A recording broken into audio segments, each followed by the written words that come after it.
I am Adam Mckola. I'm outside Old Trafford with a fat smile on my face because Manchester United have beaten Manchester City. We've completed the double over them. Ollie has made Pep his bitch yet again, and United got a crucial 3 points in the race for Champions League football here today. Obviously, Anthony Martial scoring in the first half, Scott McTominay scoring right at the death of the game, and the first half performance from Manchester United was absolutely fantastic. The second half, we had to roll up our sleeves, we had to battle, we had to fight, we had to dig in a little bit, and it could have been a little bit more comfortable, it could have been a little bit more better, but we got there in the end, and we're showing that grit, that determination to get over the line, get clean sheets, get victories, and play like Manchester United, get the results. That's 10 games unbeaten, 7 wins, 3 draws, 8 clean sheets, 24 goals, 2 conceded.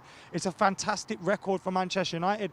And yes, you could have said up until a certain point, well, the opposition, you've played Club Brugge twice, you've played Tranmere, you've played this, you've played that.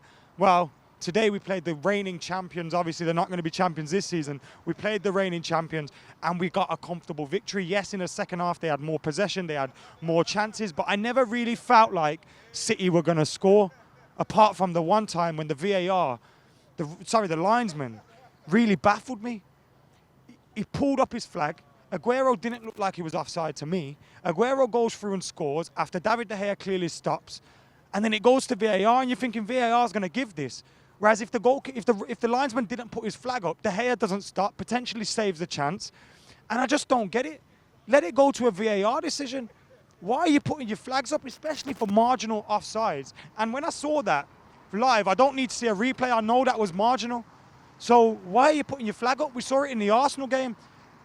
Aubameyang clearly onside. Lionel puts his flag up. Half the defence kind of switches off. And I think, use VAR properly.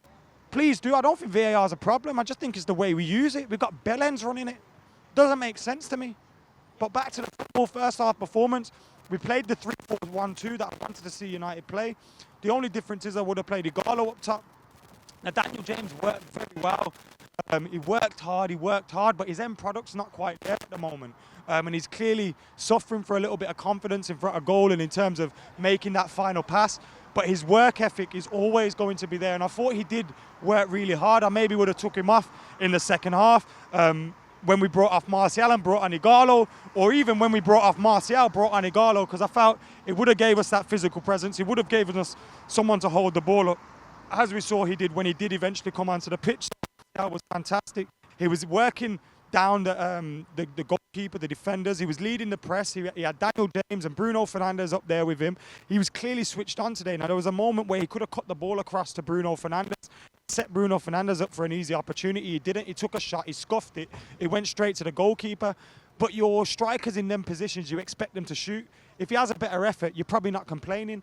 But he didn't. He should have squared it. He didn't. But apart from that, that was the only thing in the first half, because straight after that, he got the goal.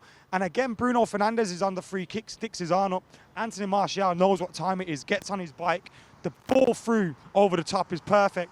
And the volley, he connects with it, it bounces. Yes, he probably wants to connect with it with more power, but it beat the goalkeeper. Probably a little bit of luck, but the luck that his first half performance really did deserve, because he was well at the races today. And I thought that was probably Anthony Martial's most complete performance in the front line for Manchester United, in terms of he had the performance, he got the goal as well, and he's seemingly building up that little relationship with Bruno Fernandes that you want to see.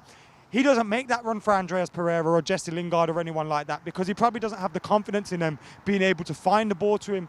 He made that run though when Bruno found him and he scored, and it was a fantastic goal for United. Put us 1-0 up. We're going into the half-time break. I thought we should have been better after the break. I thought the substitutions were a little bit poor, but overall we fought. We battled, we dug in. Ollie's got us fighting. We need to keep this going. This is a fantastic result today. And some can say, look, City have switched off with the league. The title's done. Liverpool have won it. City don't really need the points. They're going to get top 4, and that's fine. But we have to do our business today. And yes, City had a few players out, but there was only ever going to be one winner here today. And at the end, it was absolute carnage. Absolute carnage. It was a fantastic day here at Old Trafford. And I'm getting nervous. Look, when Ollie came in around this time last year, a year on, and he got his contract and he became the full-time Man United manager, I was unsure. I was saying, I'm not too sure about this, guys. I'm not sure he's the man. I'm still not sure whether he's going to, bring time. I'm not saying he's going to win us the league and everything. but he's settling in. His football's getting better. The players are getting better. The football, you know, everything's improving. And I'm getting scared because I'm starting to buy into what's happening. I'm starting to get excited for what we're going to see next season. And that's worrying me, but we know in football, things can change very quickly, and we have to keep on the right track, and can't get complacent. We can't think we've made it, and just keep focused, man. Come on, some big games coming up. Anyway, guys, let us know what you're thinking in those comments below. My man of the match today, Matic was excellent. I thought Fred was good. Matic was fantastic first half, got tired in the second.